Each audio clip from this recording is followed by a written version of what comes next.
Israel ಹಾಗೆ Iran ನಡುವೆ ದಿಢೀರ್ ಯುದ್ಧ ಶುರುವಾಗಿದೆ. ಮಧ್ಯಪ್ರಾಚ್ಯದಲ್ಲಿ ಯುದ್ಧದ ಕಾರ್ಮೋಡ ಕವಿದಿತ್ತು. ಅಮೆರಿಕ ಇರಾನ್ ಮೇಲೆ ದಾಳಿಯನ್ನ ಮಾಡುವಂತಹ ಸಾಧ್ಯತೆ ಇದೆ ಅಂತ ಹೇಳಲಾಗಿತ್ತು. ಅಮೆರಿಕ ಅದಕ್ಕೆ ಬೇಕಾದಂತಹ ಎಲ್ಲ ತಯಾರಿಯನ್ನ ಈಗಾಗಲೇ ಮಾಡಿಕೊಂಡಿತ್ತು. ಈ ಗ್ಯಾಪ್ನಲ್ಲಿ ಇರಾನ್ ಮೇಲೆ ಇಸ್ರೇಲ್ ಏಕಾಏಕಿ ದಾಳಿಯನ್ನ ಮಾಡಿದೆ. ಅದಕ್ಕೆ ಅಮೆರಿಕ ಕೂಡ ಸಾಥನ್ನ ಕೊಟ್ಟಿದೆ. ಇರಾನ್ ಅಧ್ಯಕ್ಷ ಖಮೇನಿ ಮನೆಯ ಮೇಲೂ ಕೂಡ ಅಟ್ಯಾಕ್ ನಡೆದಿದೆ. ಖಮೇನಿಯನ್ನ ಸದ್ಯ ಸುರಕ್ಷಿತ ಸ್ಥಳಕ್ಕೆ ಸ್ಥಳಾಂತರಿಸುವಂತಹ ಕೆಲಸವನ್ನ ಇರಾನ್ ಸೇನೆ ಮಾಡಿದೆ.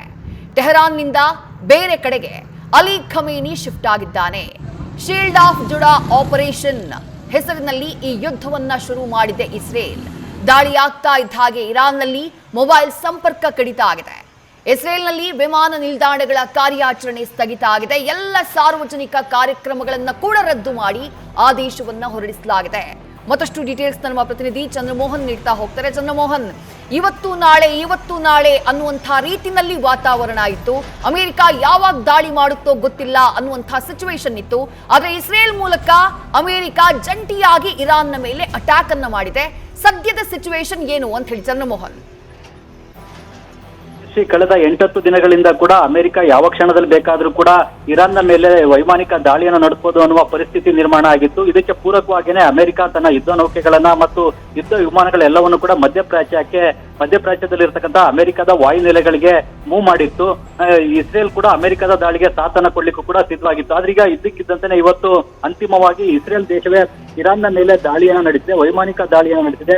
ಇರಾನ್ನ ರಾಜಧಾನಿ ಟೆಹರಾನ್ನ ಪೂರ್ವ ಭಾಗ ಮತ್ತು ಪಶ್ಚಿಮ ಭಾಗದಲ್ಲಿ ಕ್ಷಿಪಣಿ ದಾಳಿಗಳನ್ನ ನಡೆಸಿದೆ. ಇದರಿಂದಾಗಿ ಟೆಹರಾನ್ನ ಅನೇಕ ಭಾಗಗಳಲ್ಲಿ ದಟ್ಟವಾದಂತಹ ಹೊಗೆ ಆವರಿಸಿಕೊಂಡಿರ್ತಕ್ಕಂಥದ್ದು ಕಂಡು ಬಂದಿದೆ.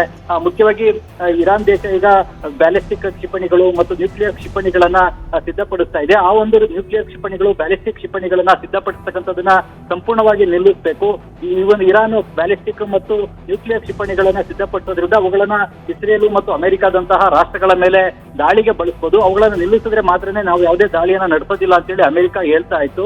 ಆದ್ರೆ ಇರಾನ್ ಕೂಡ ಈ ಒಂದು ಬ್ಯಾಲಿಸ್ಟಿಕ್ ಮತ್ತು ನ್ಯೂಕ್ಲಿಯರ್ ಕ್ಷಿಪಣಿಗಳನ್ನ ಸಿದ್ಧಪಡಿಸತಕ್ಕಂಥ ಕಾರ್ಯಕ್ರಮವನ್ನು ಕೈ ಬಿಡ್ಲಿಕ್ಕೆ ಸಿದ್ಧ ಇರಲಿಲ್ಲ. ಮಾತುಕತೆಗೆ ನಾವು ಅಮೆರಿಕದ ಜೊತೆಗೆ ಸಿದ್ಧ ಇದ್ದೀವಿ ಅಂತ ಹೇಳ್ತಾ ಇತ್ತು.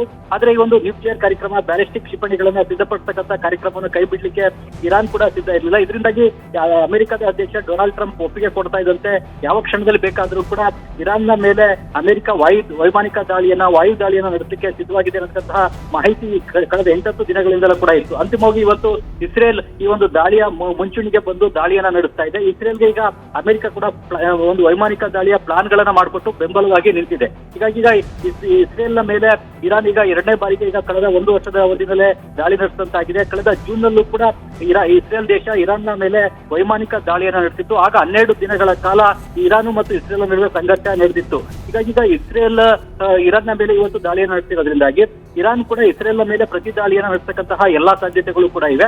ಆ ಕಾರಣಕ್ಕಾಗಿ ಇಸ್ರೇಲ್ ಕೂಡ ಈ ಒಂದು ಪ್ರತಿ ದಾಳಿಯನ್ನು ಎದುರಿಸಲಿಕ್ಕೆ ಎಲ್ಲಾ ಸಿದ್ಧತೆಯನ್ನು ಕೂಡ ಮಾಡಿಕೊಂಡಿದೆ. ಇಸ್ರೇಲ್ನ ಪ್ರಮುಖ ನಗರಗಳಾದಂತಹ ಟೆಲ್ ಅವೀವ್ ಸೇರಿದಂತೆ ಪ್ರಮುಖ ನಗರಗಳಲ್ಲೂ ಕೂಡ ಈಗಾಗಲೇ ಯುದ್ಧದ ಸೈರನ್ಗಳನ್ನ ಮೊಳಗಿಸಲಾಗಿದೆ ಮತ್ತು ಜನರನ್ನು ಕೂಡ ಸುರಕ್ಷಿತ ಸ್ಥಳಗಳಲ್ಲಿ, ಬಂಕರ್ಗಳಲ್ಲಿ ರಕ್ಷಣೆಯನ್ನು ಪಡ್ಕೊಳ್ಬೇಕು ಅನ್ನೋ ಒಂದು ಸೂಚನೆಯನ್ನು ಕೂಡ ಕೊಡಲಾಗಿದೆ. ವಿದ್ಯಾಶ್ರೀ, ನ್ಯೂಸ್ ಫಸ್ಟ್ ನಿರ್ಭೀತಿಯಿಂದ ನಿಮ್ಮ ಪರವಾಗಿ.